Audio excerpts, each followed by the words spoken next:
नमस्कार। कार्यक्रम श्रोतासँग सांसदबाट ठाकुर बेलबासेको। कार्यक्रम श्रोतासँग सांसद तपाईले इमेज एफएम 97.9 र इमेज न्यूज एफएम 103.6 बाट सुन्न सक्नुहुन्छ।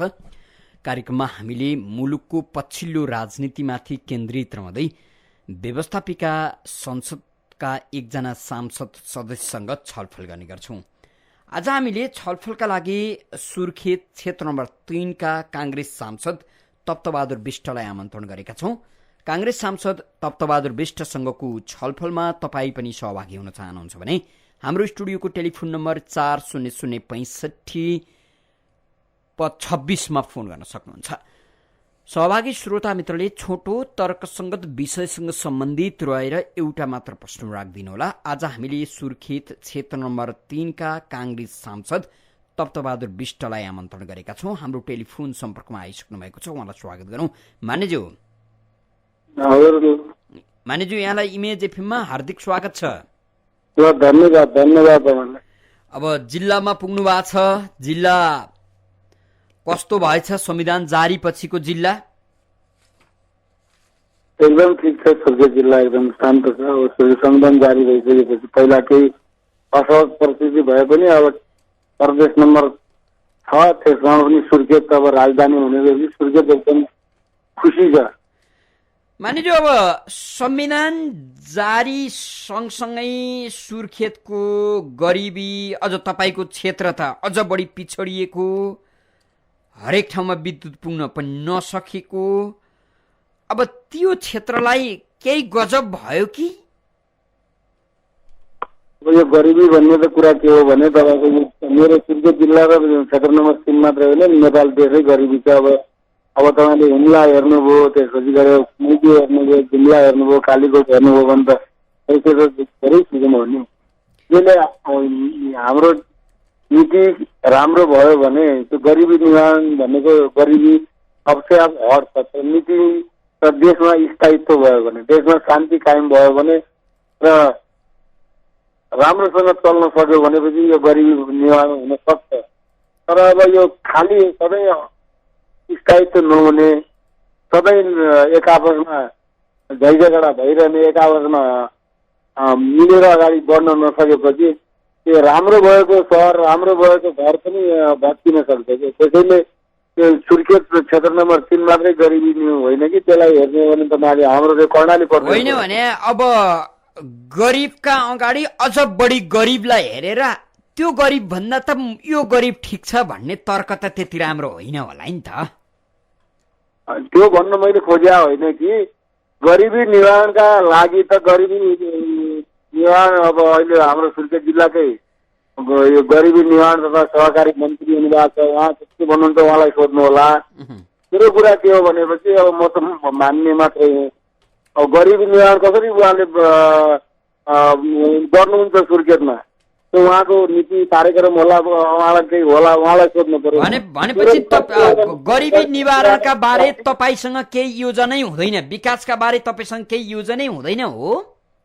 होइन, गरिबी मसँग विकासको योजना त प्रशस्त छ। तपाईँलाई के भनौँ, मेरो क्षेत्रमा कर्णाली नदी छ। मेरो क्षेत्रमा कर्णाली नदीमा मैले 5 वटा पक्की पुल हालेको छु, त्यो विकासको योजना हो। भेरी नदीमा 3टा पुल हालेको छु, त्यो विकासको योजना हो। भेरी र कर्णाली नदीले घेरेको मेरो क्षेत्र हो। त्यो क्षेत्रमा 22 वटा त झुलुङ्गे पुल छन्। अहिले चुनाव जितेको अब तपाईँको मात्र प्रमाणपत्र पाएको मुसिर 8 गते हो, तर माथि शपथ खाएको माघ 7 गते हो। माघ 7 गतेलाई मान्ने हो भने पनि माघ 7 गते 3 वर्ष पुग्दै छ।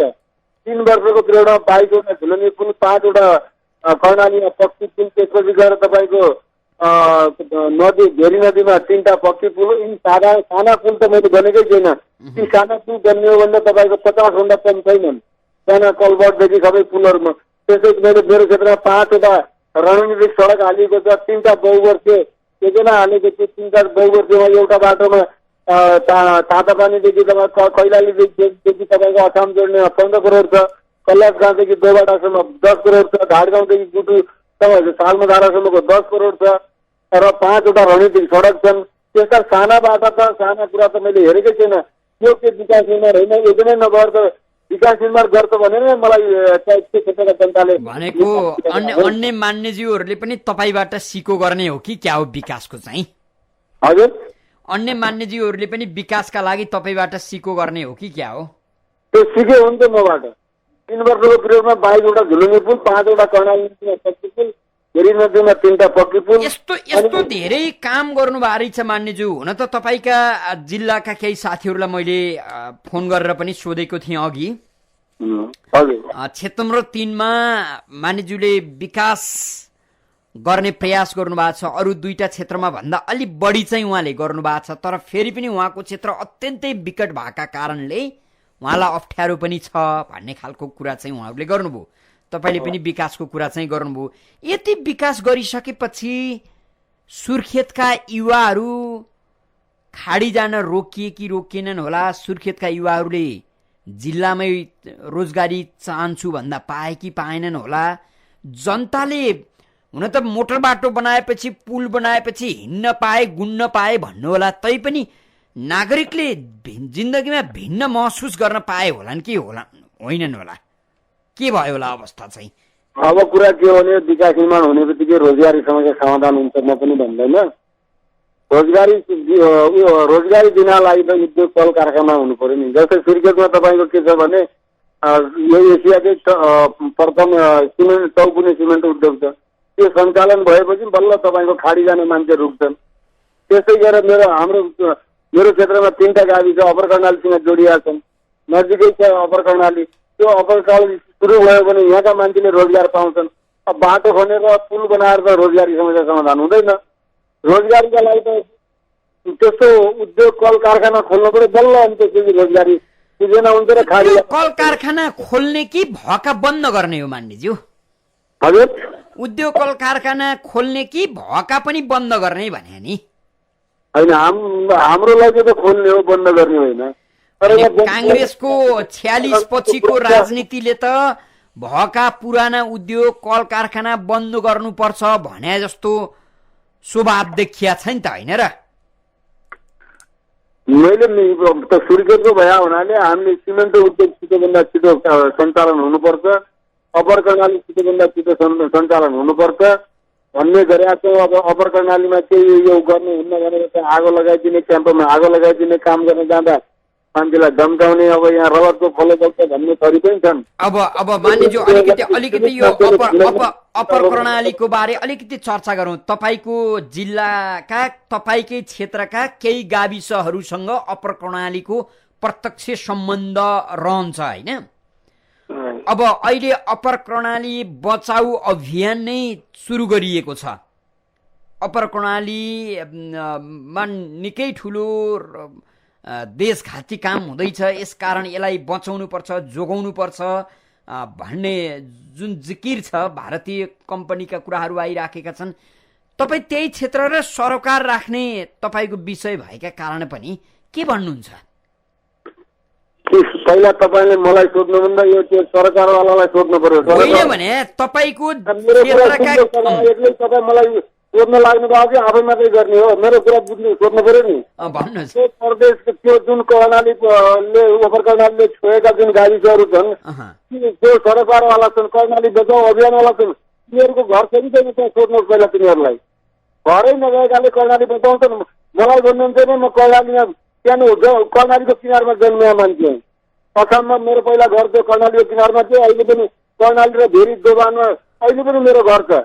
जसको त्यहाँ घरै छैन, कर्णालीमा पौडी खेल्न जाने छैन, कर्णालीको पानी तिमीले, हामी त कर्णालीको बाल्यो पानी खाएर हुर्केर मान्ने भए मान्छे हौ। कर्णाली बचाउको कुरा गर्ने, फटाहा कुरा गर्ने, अन्त कर्णालीको नामै नदेख्या, कर्णाली नदेख्या मान्छेले हामी कर्णाली बचाउँ भने तपाईँको आएर त्यो कुरा बताउने कि रियालिटी चाहिँ अप्पर कर्णाली दावा गर्ने बसेको ठाउँमा कुरा गर्ने? म अस्ति दावा गएर पनि बसेर आएको। एकजना मान्छेको 35 रुपियाँ पनि जग्गा दर्ता भएको छैन, तर अब 35 वर्ष 50औं वर्षदेखि कमाएर खाएको छ। मैले उहाँलाई सोधेँ के हो त यो जग्गा त तपाईँको नाममा लालपुरका छैन, तर लालपुरका लगायत जग्गा उहाँले के भन्नुभयो? जग्गा 35 रुपियाँ जग्गा जान्छ, तर यहाँ अप्पर कर्णाली बन्नुपर्छ भन्ने। जो बाबु बाजेको पालादेखि जो जग्गा कमाएर अप्पर कर्णाली किनारमा बस्ने मान्छे बन्नुपर्छ भन्ने। जहाँ त्यसको नाम निस्केन छैन, तल गरिदिएदेखि कहाँबाट खरिद गरेर ल्याएका मान्छेले त्यहाँ गएर कर्णाली बचाउका नाममा फटाहा कुरा गर्ने, यो राष्ट्रघात त उहाँहरूले काम गर्नु भएको छ, हामीले होइन। अब त्यसो भने झन्डै 10 वर्षदेखि उल्झनमा परेको, अलमलमा परेको यो परियोजना अहिलेको सरकारले कसरी अगाडि बढाउनु पर्छ? कांग्रेसकै सरकार छ क्यारे? कांग्रेसको सरकार छ, कांग्रेस जहिले पनि छिटो बन्नुपर्छ भन्ने मान्यता पान्छ र यसलाई छिटोभन्दा छिटो सञ्चालन गर्नुपर्छ। अब त्यसका लागि तपाईँको जोडबल रहने नै भयो, तपाईँले जोडबल गरिरहनु भएको रहेछ, अब तपाईँको अभिव्यक्तिले पनि देखायो। होइन, मेरो त कर्णालीको किनारमै घर हो, मेरो अहिले पो खानेपानी बल्ल तल्ल पाइहाल्छ, नभए त्यो कर्णालीको बाली खाएर हुर्केर म यति ठुलो भयो। मानिज्यू, अब फेरि पनि संविधानको कुरा गरौँ अलिकति। तपाईँले हस्ताक्षर गरेर जारी गरेको संविधान कस्तो छ, कसरी हामीलाई बुझाउनुहुन्छ? अब यो म कानुन पढ्या मान्छे होइन, संविधान बनिया छ, यसलाई कार्यान्वयन हुनुपर्छ भन्ने कुरा हो। अब कानुन पढ्या धारा धारा यो भन्थे, अब मैले केही कुरा भन्न नमिल्ने पनि होला होइन, तपाईँलाई मैले भन्न पनि मिल्दैन। मूल कुरा के हो भने कांग्रेसले सहमतिमा संविधान ढायो होइन, तर यो संविधान आएको छ, यो चाहिँ कहिल्यै बहुमत न प्रदेशमा न केन्द्रमा कहिल्यै बहुमत नपुग्ने संविधान हामीले ल्याएका छौँ। अब यो सबैको सम्झौताको दस्तावेज हो, सम्झौताको दस्तावेज संविधानै नआएर बस्ने भन्दा सम्झौता गरेर पनि यति भए पनि ल्याउँ भनेर यो आयो। तर कुरा के हो भने यो कहिल्यै पनि बहुमत नपुग्ने, त्यसरी देशमा सबै अस्थिरता रहिरहने संविधान हो। अब यसलाई सम्झौताको दस्तावेज भन्ने कि कलहको दस्तावेज भन्नेको स्थिति तपाईँले भनेको कलहको दस्तावेज पनि हो। आदरणीय श्रोता, तपाईँ यति बेला इमेज एफएम 979 र इमेज न्युज एफएम 103.6 सुनिरहनु भएको छ। हामी कार्यक्रम श्रोतासँग सांसदमा छौँ। आज हामीले सुर्खेत क्षेत्र नम्बर 3 का कांग्रेस सांसद तप्तबहादुर विष्टसँग छलफल गरिराखेका छौँ। तपाईँ पनि यो छलफलमा सहभागी हुन चाहनुहुन्छ भने हाम्रो स्टुडियोको टेलिफोन नम्बर 400656 मा फोन गर्न सक्नुहुन्छ। सहभागी श्रोता मित्रले छोटो तर्कसंगत बुझिने गरी विषयसँग सम्बन्धित रहेर एउटा मात्र प्रश्न राख्दिनु होला। टेलिफोन सम्पर्कमा कोही श्रोता हुनुहुन्छ। को बोल्दै हुनुहुन्छ, कहाँबाट? हजुर भन्नुहोस् त। अध्यक्षज्यू नमस्कार। नमस्कार, म गंगा प्रसाद शर्मा नेपाली। तपाईँको कुरा धेरै सुन्यो, प्रश्न गर्छु, नरिसाउनु होला। विशेष गरी आम नेपाली नागरिक तथा संसदभित्र नेपाल मजदुर किसान पार्टीका सांसदले विदेशी गुप्तचर आइएनजिओको डलर खाएर देशको स्वाधीनता कमजोर पारेको बारेमा प्रशस्त कुरा उठ्दा पनि तपाईँहरू चुप हुनुहुन्छ, किन हो? अनि तपाईँकै त्यो उहाँ कहाँबाट सञ्चालित हुनुहुन्छ, तपाईँको नेता, उहाँलाई सोध्नुहोस् न गएर। अर्कालाई आइएनजिओ सञ्चालित दुनियाँ भन्ने आफू कहाँबाट सञ्चालित हुने, त्यो कुरा बुझ्नुहुन्छ कि त्यति नबुझेर जुवा रेखी नबसेदेखि राजनीतिमा लाग्यो, हामीलाई पनि थाहा छ त्यो कहाँबाट सञ्चालित छ भन्ने।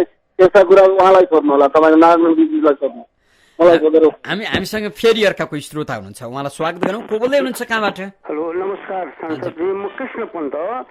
सांसदज्यू, म एउटा सानो रिक्वेस्ट गर्छु। अस्ति नै पत्रिकामा लेखेको थियो तपाईँको त्यहाँ संसद भवनमा चाहिँ 30-35 जना कुपन लिएर खाने, त्यो चाहिँ 20-50 रुपियाँ मासुले भात, अब के ठोक्यो हो, त्यो 30-35 कसरी पुग्यो? 601 मात्रै तपाईँहरू हुनुहुन्छ। अनि त्यहाँको काम गर्नेलाई चाहिँ 600 भत्ता अरे, त्यो काम गर्नेलाई 600 भत्ताले खाने, त्यहाँ अब खाना पनि सस्तोमा त्यो पनि खाने, कसरी त्यो चाहिँ भन्सार हो के हो? सांसदज्यू, अर्को आजकल बिबिसीले एउटा विपन्न वर्गको मलाई एउटा प्रोग्राम दिइरहेको छ 9 बजे।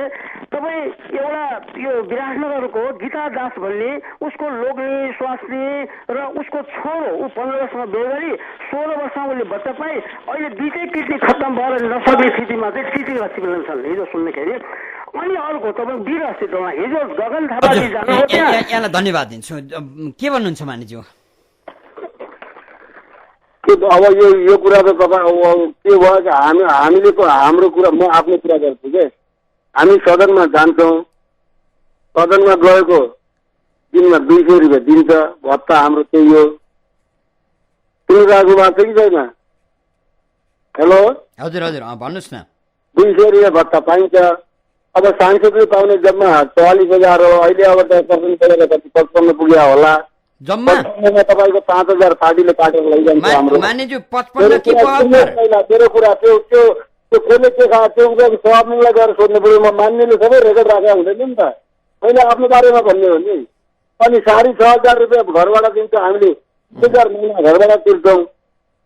अनि त्यहाँ सांसदलाई यो अरू दुनियाँको कुरा सांसदका टाउकोमा हालेर भएन नि।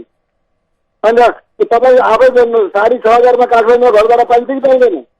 फरक पाइन्छ कि पाइँदैन? 6,500 20,000 रुपियाँ महिनाको भाडा तिरेर आउनु देखिरहेको छु। मानिजू 6,500 एउटा परिवार बाँच्न सक्छ कि सक्दैन? तपाईँलाई त्यो याद छ? तपाईँका नागरिक तपाईँका मतदाताले कति तलब खान्छन् मासिक भन्नुहोस् त? त्यो त तलब खानेलाई सोध्नु पर्यो नि। तपाईँ जनप्रतिनिधि भएर यति गैर जिम्मेवार उत्तर दिन मिल्छ? तपाईँलाई के भनेर मतदान गरेका हुन् भन्नुहोस् त? तपाईँलाई के भनेर नागरिकले मतदान गरे ल भन्नुहोस्? त्यो त नागरिकलाई गएर सोध्नु न। नागरिकको काम गर्छु भनेर आएर तपाईँ हरेक कुरोमा गैर जिम्मेवार बन्नुपर्छ? मिल्छ? किन मिल्दैन भन्नुहोस् त? तपाईँले नागरिकसँग सरोकार राख्ने सबै विषयको जवाफ दिनुपर्छ। तपाईँले भनेर हुँदैन, मेरो क्षेत्रमा आएर सोध्नुहोस् किन भोट हाल्यो भनेर। हामीसँग कोही श्रोता हुनुहुन्छ, उहाँको प्रश्नको जवाब दिनुहोस्। को बोल्दै हुनुहुन्छ, कहाँबाट? हजुर नमस्कार, ओम कार्की सोहेमबाट। सभासदज्यू नमस्कार। नमस्कार। अब हुन त सोधे पनि तपाईँले त्यो उत्तर त दिनुहुँदैन। यो पहिला राजतन्त्र फाल्दाखेरि त्यो तपाईँले चाहिँ जुन नेपाली कङ्ग्रेसले राजतन्त्र फाल्दाखेरिमा देशको ढिकुटी कटाकुटुक राजतन्त्रले खायो भनेर चाहिँ हामी जनतालाई भ्रम पारेर त्यो आन्दोलन गरेर प्रजातन्त्र आयो 45-46 अब अहिले आएर तपाईँका चाहिँ के अरे पूर्व राष्ट्रपति, पूर्व प्रधानमन्त्री लगायत चाहिँ वरिष्ठ चाहिँ भनेर चाहिँ नि जो भन्नुहुन्छ, उहाँहरूलाई उपचार गर्नको लागि नेपालमा नहुने, विदेशमै जानुपर्ने, अनि विदेशमा जान पर्ने त्यो जो मन्त्री भनौँ विशिष्ट ज्यूले त त्यसै लानुभयो 60 लाख 1 करोड कति लानुहुन्छ। अनि त्यो लानकै लागि यो प्रजातन्त्र गणतन्त्र आएको हो, यो दिन उचित होला? कोही सिटामोल खान नपाएर मर्नुपर्ने, तपाईँहरू चाहिँ त्यत्रो खर्च गरेर बाँच्नुपर्ने, किन तपाईँहरूले देशमा त्यत्रो के काय प्लट गरिदिनु भएको छ? त्यस्तै यो सबैलाई सुविधा दिने कुरा तपाईँको एउटा बिल आएको थियो पहिले नै क्याबिनेटले, यहाँभन्दा अगाडिले सरकारले त्यो बिल सदनमा ल्याउन खोजेका थियो। हामी सबैले विरोध गरेर त्यो यो पूर्व भइसकेका मानिसहरूलाई यो सुविधा दिनुहुन्न, भइसक्यो अब त त्यो सुविधा दिनुहुन्न, त्यो बिल पास गर्नुहुन्न भनेर सदनमा आउन लागेका बिललाई हामीले फेरि फिर्ता गरिदिएको हो होइन। अब हामीले आफ्नो तर्फबाट गर्ने जनताको हितमा गर्ने काम गरिरहेका छौँ, तर हामीले भनेको सबै कुरा लागू हुन्छ हुँदैन। तपाईँले भनेका कुरामा हामी पनि सहमत छौँ, म पनि सहमत छु, तर मैले त्यो कुराको आवाज सदनमा उठाउने हो र एकचोटि आएको बिल हामीले फिर्ता गरिदियौँ। यो सुविधा दिनुहुन्न भनेर हामीले त्यो बिल फिर्ता गरेका हौँ र अहिले पनि अझ ल्याउने प्रयास भयो, त्यो पनि फिर्ता गर्छौँ हामी।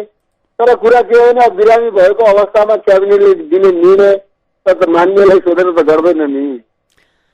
नीति निर्माण गर्ने ठाउँमा तपाईँहरू हुनुहुन्छ, कसलाई सोध्ने त हामीले? हाम्रो तपाईँले हामीलाई भन्नुभयो, हामीले पनि त्यहाँ सदनमा कुरा उठाउने हो। सदनमा कुरा उठाउँदा नेताहरूलाई पनि भन्ने हो, कतैसम्म त्यो बिल बहुमतले रोक्ने हो, हामीले बिल पास नहुने हो। हामीले सदनबाट त्यो नियम कानुन पास हुन नदिनका लागि रोक्ने हो सबै मान्नेहरू लागेर। अब क्याबिनेटबाटै कुनै डिसिजन भएर यति खर्च लगेको भयो त अब त्यो के गर्ने? तपाईँको हाम्रो भावना त मिल्छ, निर्णय भयो औषधि गर्न गयो, अब गर्ने के? मानिज्यू, अब अघिल्लो सरकारले मानिज्यूहरूको सेवा सुविधा बढाउने निर्णय गरेको छ, त्यो निर्णय कार्यान्वयन भएन भनेर केही सांसदज्यूहरूले अलिकति दुःख पनि मनाउनु भएको छ, चित्त दुखाउनु भएको छ। अघि पनि तपाईँले अब भाडाको कुरा उठाउनु भयो, पक्कै पनि गाह्रो छ तपाईँहरूलाई भन्ने कुरा नागरिकले बुझ्नु पर्यो। नागरिक भने अब कति 16 महिना छ क्या, हामी नागरिकबाट मान्ने भयो फेरि नागरिक नै झर्ने हो।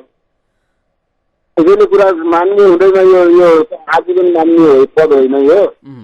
अब 16 महिना बाँकी छ कि दिने हुन्न, दिने गएपछि भाडा पुग्ने गरी दिनुपर्छ भन्ने कुरा। मेरो क्लियर कुरा यो मै माग्न जाने ढौरो लगाउने कुरा हुँदैन कि दिँदै नदेऊ निःशुल्क सेवा गर, होइन भने भाडा काठमाडौँ पुग्ने 52 सालमा 6,500 फालाफाल फ्लट पाइन्थ्यो, अहिले चाहिँ पाइँदैन।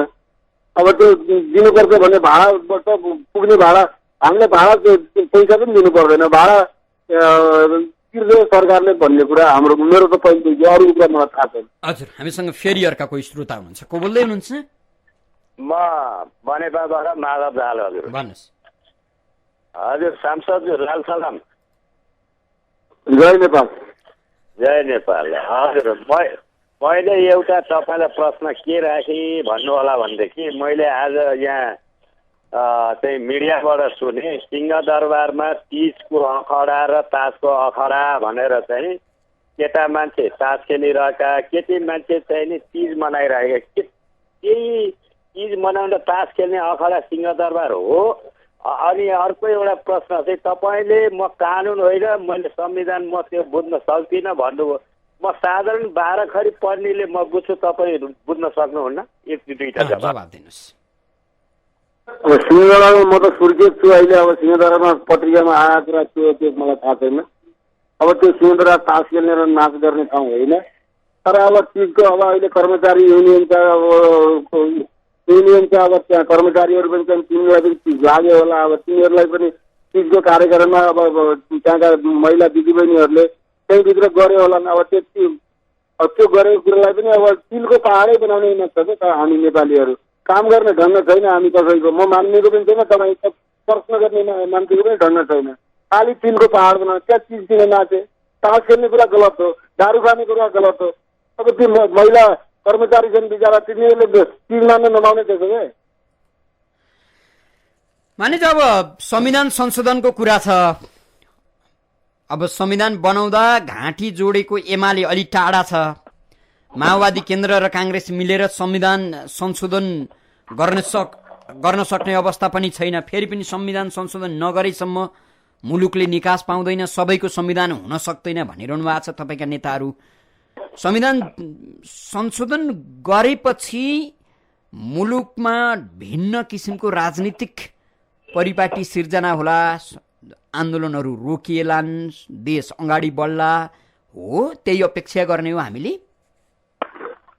अब यो संविधान बनाउँदाखेरि पनि एकीकृत माओवादी केन्द्र अहिले हालको केन्द्र अलग्गै थियो। कांग्रेस र एमाले सरकारमा बसेर संविधान बनाउने कुरामा प्रक्रियामा अगाडि बढ्यो। त्यसमा टेबल कुर्सी भाँचा भाँचदेखि सारा कुरा प्रक्रिया हुँदाहुँदै पनि माओवादीलाई ल्याएर अरू प्रमुख लोकतान्त्रिक लगायतका दलहरूलाई ल्याएर एउटा सहमति गरेर संविधान आयो जस्तो आए पनि आइसकेको जसरी नेतृत्व त्यति बेला कांग्रेसले गरेका थियो। अब त्यो पहल भयो, अहिले पनि नेतृत्व गरेको र कांग्रेस पनि सहभागी छ र एकीकृत माओवादीका अध्यक्ष प्रधानमन्त्री हुनुहुन्छ। दुवै दलका नेताहरूले एमालेलाई पनि फकाइ फलाएन। जसरी पनि यो संविधान संशोधन प्रक्रिया देशलाई शान्ति ल्याउनका लागि सँगै लगेर अगाडि बढ्नुपर्छ। तर फेरि पनि एमाले कसैलाई फकाउनका लागि संविधान संशोधन गर्न सकिँदैन, कारण चाहिन्छ भनेर तपाईँहरूलाई चुनौती दिएको स्थिति छ। नेपाल कहाँ पुग्थ्यो? स्विजरल्यान्ड हुन्थ्यो। यो भनेको कुरा जे पत्रिकामा आयो जे बोल्यो त्यो कुरा कहाँबाट पुरा हुन्छ? त्यो बाहिर भन्ने हो, भित्र सहमति हुन्छ भन्ने मलाई विचार। हजुर, हामीसँग फेरि अर्का कोही श्रोता हुनुहुन्छ। को बोल्दै हुनुहुन्छ? कोही श्रोता मित्र टेलिफोन सम्पर्कमा हुनुहुन्छ। को बोल्दै हुनुहुन्छ? कहाँबाट को बोल्दै हुनुहुन्छ? हजुर, म नमस्कार। भन्नुहोस् त। म बैटीबाट भन्नुहोस्। मन्त्रीज्यू नमस्कार। नमस्कार। नमस्कार। हजुर, अब चाहिँ 75,000 स्यालेरी खानुहुन्छ र नेपाली हामी आम चाहिँ मजदुर हो चाहिँ जम्मा 6-7,000 को चाहिँ पेटमा तलब खान्छौँ। अनि हजुरको चाहिँ के अरे कोठा भाडा चाहिँ यदि 20,000 तिरिन्छ भनिन्छ, 8,000 जे कमाएर खानेले चाहिँ उसका बालबच्चा कसरी चाहिँ बाँच्न सक्छ जुन काठमाडौँको यो महँगीमा? यो सांसदमा आजीवन सांसद होइन, म पनि मजदुरबाटै आएको हुँ। म एउटा गिट्टी बालुवामा खेलेर नदीमा पौडी खेलेर भैँसी चराएर आएको मान्छे हो। त्यसैले त म मान्ने भन्ने बित्तिकै यो आकाश पाताल छुनेर उनी होइन। 16 महिनापछि म फेरि तल मजदुरी गर्न मेरो गाउँमै फर्किने हो। त्यहाँ बस्ने बेलाको अवस्था र बस्ने बेलासम्म त्यो उपयुक्त हुनुपर्छ भन्ने हो। यो सांसदको यो हुनु पर्यो, फलानाको हुनु पर्यो भन्ने होइन। तपाईँहरूले यसमा रिस गर्ने मजदुरहरूको पनि हकका लागि हामी लडेकै छौँ होइन। मजदुरहरूलाई केही दिनुहुन्न, हामी सांसदलाई भए पुग्छ हामीले भनेकै छैनौँ नि। सबैलाई उपयुक्त हुनुपर्छ, सबैलाई सम्मान गर्नुपर्छ, सबैको स्तर अनुसारको सुविधा सबैले पाउनुपर्छ। मजदुरदेखि सबैसँग त्यो कुरा हुनुपर्छ भन्ने कुरा मात्रै हो हाम्रो। तर पनि नि मान्नु तपाईँको रिस हामीले गर्ने, हाम्रो रिस तपाईँले गरेर के अर्थ छ? तर फेरि पनि अब 46 पछिका आजसम्मका वर्षहरूमा विकास गर्न नसकिएको, नागरिकका दुःखहरू झन्पै झन् चुलिएको अवस्था त हो नि, होइन? त्यसलाई त तपाईँहरूले मान्नुहुन्छ? यो समस्या त हेर्नुहोस्, म अझ तपाईँलाई दोहोऱ्याउँछु, यो समस्याका लागि सम्पूर्ण दलहरूले एउटा प्रतिबद्धता जाहेर नगरेसम्म यो कुरो एउटै दलले केही गर्न हुनेवाला छैन। सबै दलले एउटा प्रतिबद्धता के जाहेर गर्नु पर्यो भने त्यो दलका नेताहरूले म एउटा मान्यले प्रतिबद्धता जाहेर गरेर पनि पुग्दो रहेछ, थाहा पाइसकेँ मैले। त्यसैले दलका जो नेताहरू हाम्रा हुनुहुन्छ सबै दलका, उहाँहरूले यो देश बनाउँछु भनेर सङ्कल्प गर्नु पर्यो। अलिकता आफ्नोलाई नजिक पार्ने, अरूलाई टाढा गर्ने कुरा त कुनै पनि कसैले पनि गर्नु भएन, होइन? सबै दलका नेताहरूले साँच्चै म नेपाली हो, हिजो पञ्चायत कालमा जेल बसेको सम्झिनु पर्यो, पञ्चायत कालमा दुःख पाएको सम्झिनु पर्यो, पञ्चायत कालमा पुलिसका लट्ठी खाएको सम्झिनु पर्यो, 65-63 आन्दोलनमा लट्ठी खाएको सम्झिनु पर्यो। केका लागि लट्ठी खाउँ हामीले? देश बनाउनका लागि हो कि के हो? त्यो कुरा सम्झेर अगाडि बढ्यो भने यो देशको उन्नति हुने मैले देखेँ। त्यसैले के हो भनेपछि विकास निर्माण का लागि एउटा योजना नबनाइकन, एउटा नगरिकन अहिले करिब अनुशासनको पनि मैले कमी देखाएको छु। अब अहिले करिब जग्गा घर घरेलु कुरा पनि जहाँ पाए चाहिँ बाटोको प्लानिङ छैन, आफूले जहाँनिर मन लाग्यो कि यो बाटो हो भनेर घरेलु बेच्ने प्रक्रिया पनि हाम्रो छ। त्यसैले यो देशलाई एउटा साँच्चैकै देशको उन्नतिका लागि ठुलो प्रतिबद्धता चाहिन्छ। प्रतिबद्धता भयो भने अवश्य पनि देश 10-15 वर्षमै अगाडि बढ्छ। होइन यही गतिमा जाने हो भने मैले अगाडि बढ्ने मैले पनि देखाएको छैन। मैले मानेज्यू, तर तपाईँकै सक्रिय जीवनकालमा नेपाली राजनीतिले विकास, देश निर्माणका लागि सामूहिक प्रतिबद्धता जनाउलान् र देश गजब होला, त्यो कल्पना गर्नुहुन्छ? अब मैले आफ्नो क्षेत्रमा मेरो क्षमता र बुद्धिले भ्याएसम्म काम गर्ने हो। मैले अहिले धेरै अब नीति निर्माण ठाउँमा अब नीति निर्माण सरकारमा उनीहरूले एउटा सहयोग गर्ने हो। तर मेरो कुरा के हो भने मेरो क्षेत्रमा विकास निर्माणमा मैले कमी हुन दिएको छैन। जुन जनता भरोसाले मलाई त्यहाँका जनताले निर्वाचित गराउनुभयो, त्यो निर्वाचित भए अनुसारको मैले आफ्नो क्षमता बुद्धिले मैले काम गरिरहेको छु। मैले त्यहाँ बत्ती छैन मेरो क्षेत्रमा, अहिलेसम्म बत्ती बलिरहेको छैन। 18वटा गाविस छन् अनि त्यो क्षेत्रमा अब टेन्डर गराएको 2 वर्ष भइसक्यो बत्तीको। 10 करोडको टेन्डर गराएको छ, तर ठेकेदार अहिलेसम्म कहाँ अत्तगत्तै छैन। के गर्नुहुन्छ? पैसा हालेर मात्रै विकास पनि हुँदो रहेछ। इमान्दारिता चाहिन्छ। सम्पूर्ण नेपालमा इमान्दारिताको खाँचो छ। तल गाउँदेखि केन्द्रसम्म इमान्दारिताको खाँचो छ। मैले महसुस गरेँ त्यही हो। हामीसँग फेरि अर्का कोही श्रोता हुनुहुन्छ, उहाँलाई स्वागत गरौँ। को बोल्दै हुनुहुन्छ?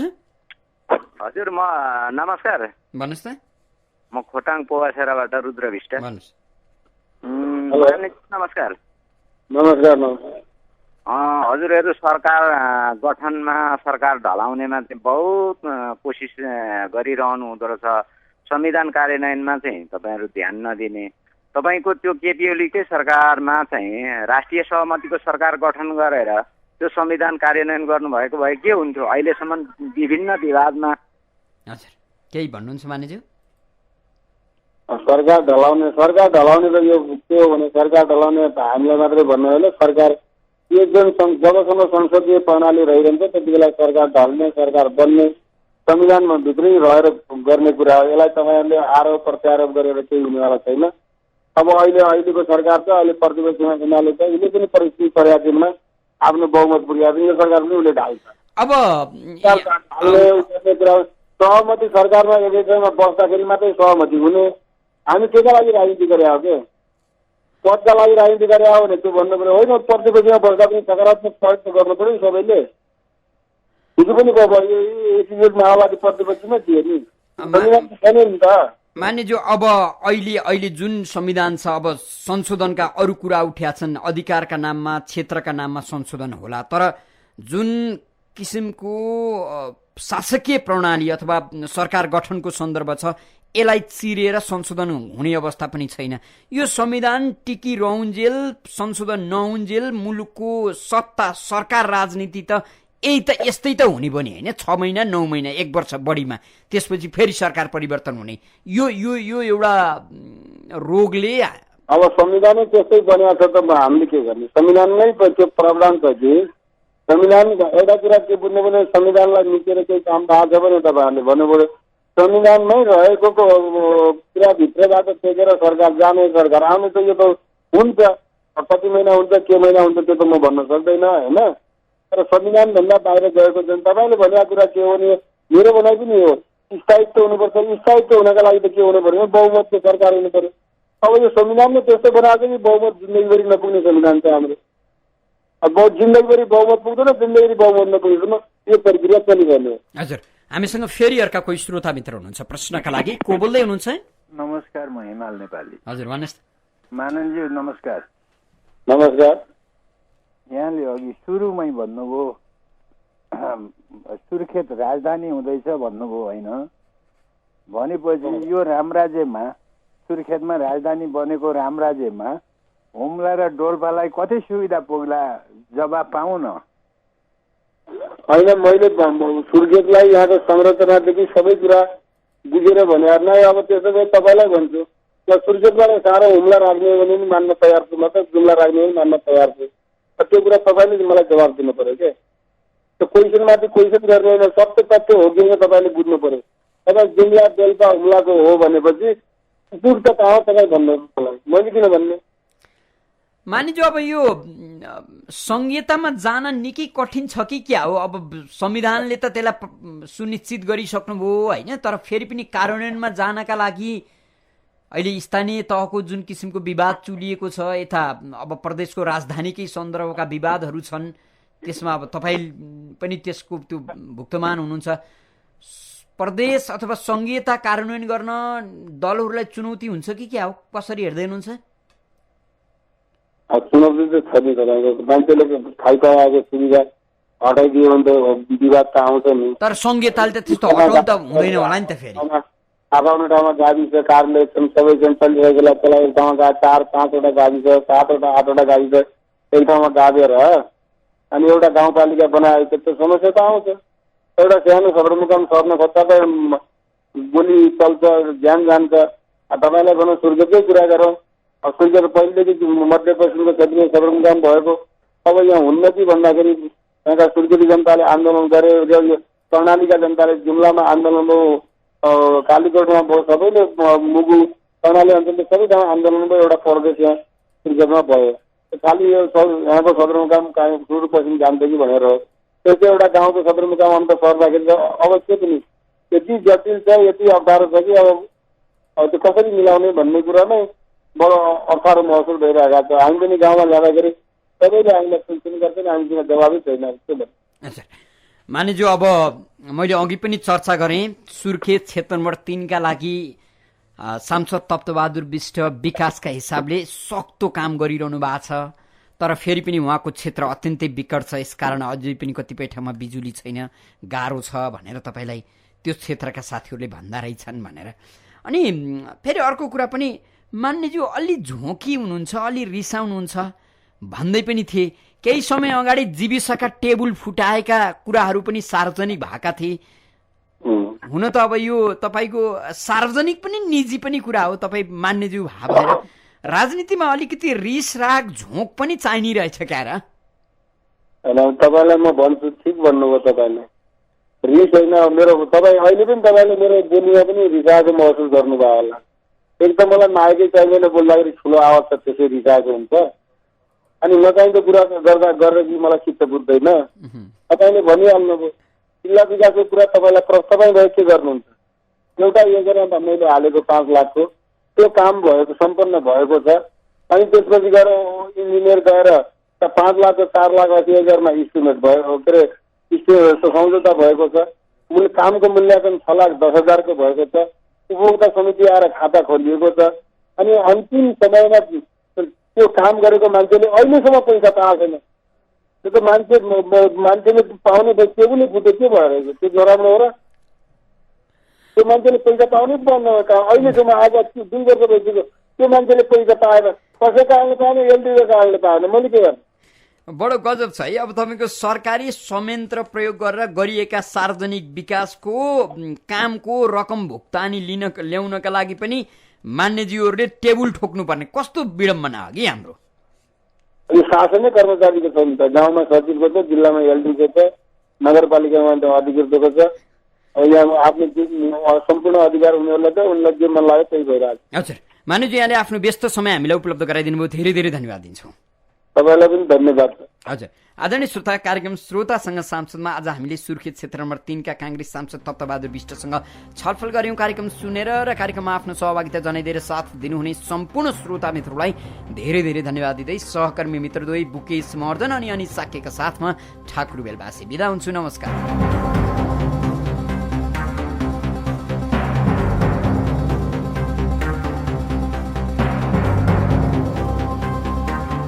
ओहो, तिम्रो कपालमा त धेरै नै चमक छ। तीज पनि आइरहेको छ।